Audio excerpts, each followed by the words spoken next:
제목을 제가 축복이라고 했는데요. 제목을 좀 바꿔서 선을 택하라라고 이렇게 제목으로 말씀드리겠습니다. 우리가 인생을 살아갈 때 많은 것들을 선택하죠. 옷 하나 입는 것도 선택을 하고요. 뭐 직장에 들어갈 때도 선택을 하고, 학교 갈 때도 마찬가지고, 또 결혼을 할 때도 마찬가지죠. 배우자를 선택하는 것도 선택하는 거죠. 교회를 선택하는 것도 그렇고요. 선택 중에서 참 어려운 선택들이 있어요. 어떻게 해야 될까? 근데 가장 어려운 선택이 뭐냐면 사실은 하나님의 뜻에 서는 것이 가장 어려워요. 쉬운 것 같지만 어렵습니다. 여러분, 선을 택하라 그랬는데 선이 무엇인가? 우리가 선이 무엇인지 이걸 신학적으로 철학적으로 복잡하게 생각할 필요가 없어요. 그냥 선이란 것은 하나님의 뜻과 말씀이 선이에요. 그럼 악은 뭘까요? 하나님의 뜻과 말씀에서 벗어난 것이 악이에요. 자, 예를 들자면 마태복음 25장에 보면 25장에 달란트 비유 나오잖아요. 그죠? 근데 5달란트 받은 그 종은 열심히 가서 이 일에서 5달란트를 남깁니다. 근데 1달란트 받은 사람은 어떻게 해요? 1달란트를 땅에 묻어두죠. 근데 그것이 하나님의 뜻이 아니죠. 그건 선한 것이 아니에요. 그래서 거기에 뭐냐면 악하다 그래요. 악한 종이라고 그래요. 악하다.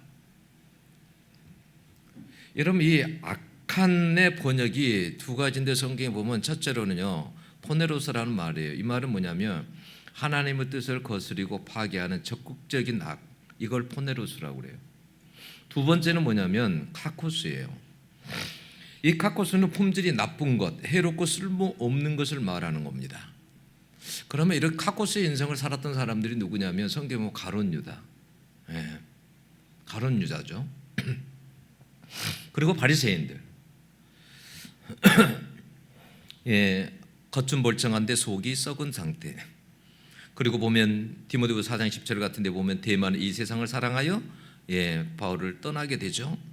이런 사람들이 다 카코스의 인생을 여러분 살게 된 거죠. 여러분, 사울도 마찬가지고요. 로마서 12장 21절을 보면 악에게 지지 말고 손으로 악을 이기라라는 말씀이 있습니다. 이 악에게 지지 말라라는 뜻이 이게 뭘까요? 여러분, 악이라는 걸 아까 방금 제가 말씀해 드렸잖아요.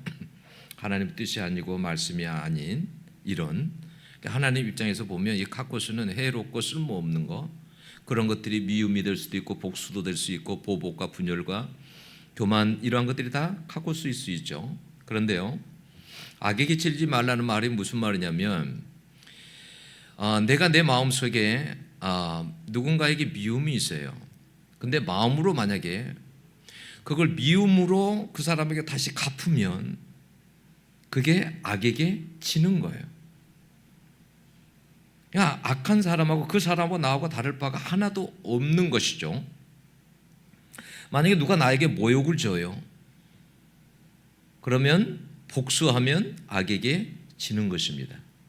그러면 손으로 이긴다는 것은 뭡니까? 내가 만약 상처를 누군가에게 받았어요. 근데 그 사람을 위해서 기도하는 거예요. 또 상처 준 사람을 용서하는 거예요. 그것은 여러분 손으로 악을 이기는 것입니다. 이것이 근데 여러분 결코 쉬운 일이 아니에요. 선에 서기 위해서는 인간의 힘이 아니라 하나님의 힘으로 여러분 가능합니다. 어떻게 여러분 박해받고 핍박하는 사람들 원수를 위해서 어떻게 그들을 위해서 기도합니까? 기도가 나옵니까? 그게 안 되죠. 여러분, 선교지에서 가끔 남편을 여러분 죽였어요. 그런데 어떻게 그들을 용서할 수 있습니까? 이게 쉬운 일이 아니죠. 성령께서 그러한 마음을 주지 않으면 여러분 그렇게 할 수가 없어요. 그래서 여러분, 선으로 악을 이긴다는 것도 여러분 우리가 선을 택하며 살아간다는 것도 이게 쉬운 일이 아니에요. 오늘 3장 6절에 어떤 말씀이 나온지 아십니까? 3장 6절에 이런 말씀이 나왔어요. 사라가 아브라함을 주라 칭하여 순종한 것 같이 너희는 선을 행하고 아무 두려운 일에도 놀라지 아니하면 그의 딸이 된 것이니라. 여러분, 사라가 아브라함을 주로 칭했대요. 주님이라고 주로 칭했대요. 사라는 여러분 하나님이 주신 힘으로 이렇게 아브라함을 주라고 부른 거예요. 여러분 남편을 누가 주라고 부릅니까? 그게 쉬운 게 아니에요. 여러분 성령 충만하지 않고서는 이게 어려워요. 근데 왜 이것이 선일까요? 여러분 사라가 약해서 이렇게 하는 게 아니에요. 그 남편이 무서워서도 아니고요. 하나님이 남편에게 그렇게 순종하기를 원한다는 것을 알고 사라가 하나님의 뜻 가운데 말씀 가운데 선 거예요. 예.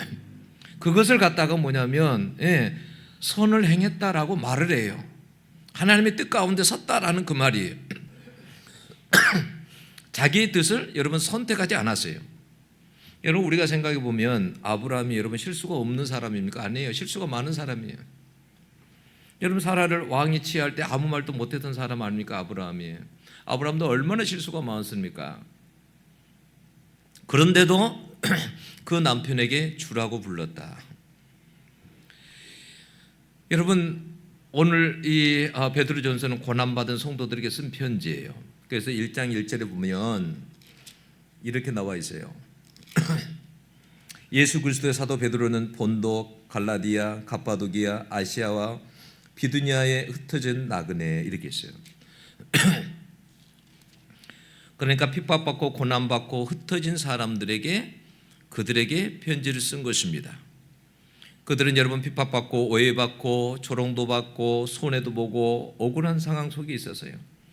그런데 2장부터 계속 말합니다. 억울해도 참으라고, 욕을 먹어도 선을 행하라고, 가정에서도 사이에서도 억울함 속에서도 그리스도의 길, 선을 따르라고 계속 말합니다. 그리고 오늘 3장에 와서 아주 결정적인 말씀을 합니다. 악을 악으로 갚지 말고 도리어 복을 빌라. 이 말은 선을 택하는 삶을 살라라는 그런 말입니다. 여러분 우리는 본능적으로 이렇게 여러분 우리가 말씀보다도 악을 우리에게 행하는 사람에게 악으로 우리는 이렇게 갚아주고 싶잖아요. 당한 만큼 돌려주고 상처 준 만큼 상처 주고 상대방이 나에게 무시한 만큼 무시해 주는 거. 그런데 베드로는 말해요. 그렇게 살면 세상과 다를 게 없다. 그리스도인은 그렇게 반응하며 살라고 부른 것이 아니라는 거예요. 그래서 9절에 보면 뭐라고 그래요?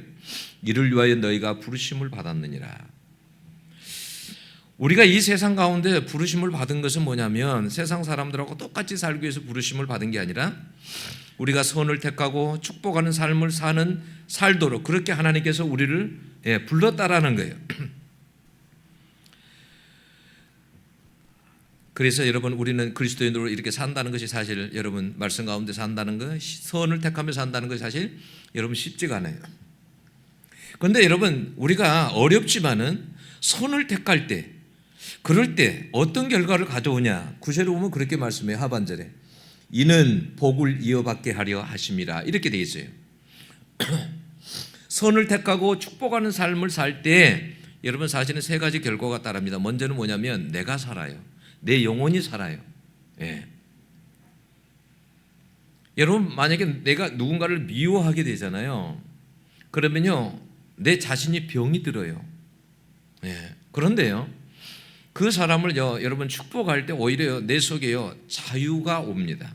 여러분 자유가 와요. 여러분 두 번째는 관계의 흐름이 바뀝니다.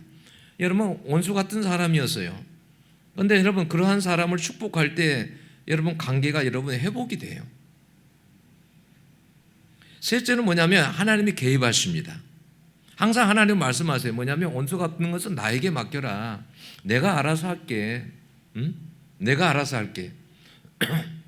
3장 12절 보면 이런 말씀이 있어요. 주의 눈은 의인을 향하시고 그의 귀는 그들의 간구에 기울이시되 그랬어요. 네, 선을 택하고 축복의 삶 위에는 하나님의 눈과 귀가 머문다라고 말씀합니다. 그러면서 여러분 베드로전서의 흐름 메시지에서 마지막에 이렇게 5장 10절에 보면요. 모든 은혜의 하나님께서 그리고 뒤에 보면 너희를 온전케 하시며 굳게 하시며 강하게 하시며 털을 경고케 하시리라 이렇게 말씀해요. 선을 택하고 축복하며 사는 삶은 약해지는 삶과 삶은 약해지는 삶과 삶이 아니라 여러분 하나님의 손에 붙들리는 그러한 삶입니다. 하나님의 손에 사실은 여러분 붙들려야 우리가 오늘 여러분이 8절에도 보면 마지막으로 말하노니 너희에게 다 마음을 같이 동정하며 형제를 사랑하며 불쌍히 여기며 겸손하며 그랬어요. 하나님께 붙들려야 이런 삶을 우리가 사실은 살 수 있습니다. 여러분 베드로전서에 이 수신자들은 지금 고난 가운데 흩어져 있습니다. 여러분 사는 것이 얼마나 팍팍하겠습니까? 그러니까 예민할 수밖에 없고 자기 살기를 바쁜데 남을 돌아볼 수 있는 여유가 어디 있습니까? 그런데 오늘 말씀에 보면 마음을 같이 해서 동정하며 형제를 사랑하며 불쌍히 여기고 겸손하라 이렇게 말씀합니다. 여러분 이런 일이 결코 쉬운 일이 아닙니다. 여러분은 2025년 어떻게 살으셨습니까? 저는 2025년을 가만히 생각해 보면 선을 택하고 그렇게 살기보다도 여러분 내 뜻대로 내 뜻을 세우며 살았다라는 그런 생각이 들었어요. 2026년에는 선을 택하고 남을 축복하고 보기 싫은 사람 또한 축복하는 삶을 살아야 되겠다라는 제가 생각이 들었습니다. 여러분들 한 해 동안 어떠셨습니까? 어떻게 살아오셨습니까? 선을 택하고 축복하는 삶을 여러분 살아오셨습니까? 여러분 사실 이러한 삶이 쉽지는 않더라고요. 참 어렵더라고요. 이런 삶을 살아간다는 것이 어려워요. 목사가 돼도 여러분 쉽지 않아요. 어렵습니다. 그런데 오늘 우리는 여러분 선택해야 합니다. 선을 택하며 살 것인가? 아니면 정반대로 악을 택하며 살 것인가? 때로는 우리가 상처받은 사람으로 살 것인가? 축복하는 사람으로 살 것인가? 여러분 우리가 축복의 삶을 선택할 때 우리의 인생은 하나님의 손에서 복의 통로가 될 줄로 믿습니다. 여러분 우리 모두 개인 다 복된 삶을 원합니다. 그런데 이것이 우리의 선택에 달려 있습니다. 여러분 모세가 이스라엘 백성들을 가나안에 들어가기 전에 그리심산과 에발산에 세워 놓죠. 근데 그 이유가 뭘까요? 여러분 가나안에 들어가면 여러분 축복과 복과 저주가 너희들에게 달려 있다라는 거예요. 너희 선택에 달려 있다라는 거예요. 너희들이 만약에 내 말에 순종하고 내 뜻 가운데 서면 복된 인생을 살 것이고 만약에 그렇지 못하면 저주의 삶을 살게 될 거라는 거예요. 그 선택이 너희들에게 달려 있다라는 거예요. 선택을 하라는 거예요. 복된 삶을 살 것인가? 저주의 삶을 살 것인가?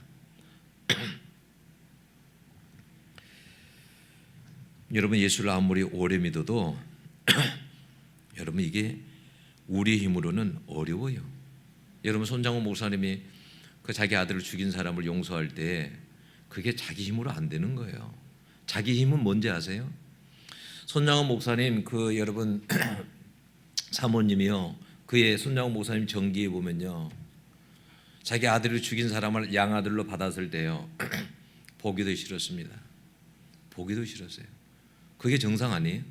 내 아들을 죽였는데 어떻게 그 사람을 양아들로 삼고 그 사람을 봅니까? 아들로 어떻게 합니까? 안 되는 거예요. 그게 여러분 그게 인간의 솔직한 그 모습이에요. 꼴 보기도 싫은 거죠. 그런데 손장훈 목사님은 그 어려운 순간 내가 저 사람을 저주하며 그렇게 사느니 내 아들로 받아서 내가 그렇게 살아야 되겠다 하고 그 아들을 받아서 그 아들을 축복하며 삽니다.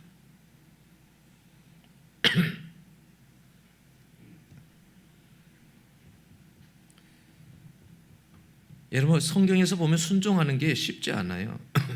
우리의 생각과 다를 때가 너무 많아요. 그런 데서 하나님께서 우리에게 순종을 요구할 때가 많습니다.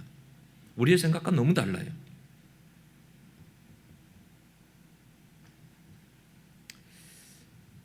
여러분 우리가 2026년에는 우리의 뜻보다도 하나님의 뜻에 그 뜻을 선택하며 살아갈 수 있는 힘을 달라고 하나님 앞에 기도하고 그러한 여러분 선을 택하고 그런 복된 삶을 살아가는 여러분들이 될 수 있기를 원합니다. 기도하겠습니다. 하나님 아버지, 하나님 저희들은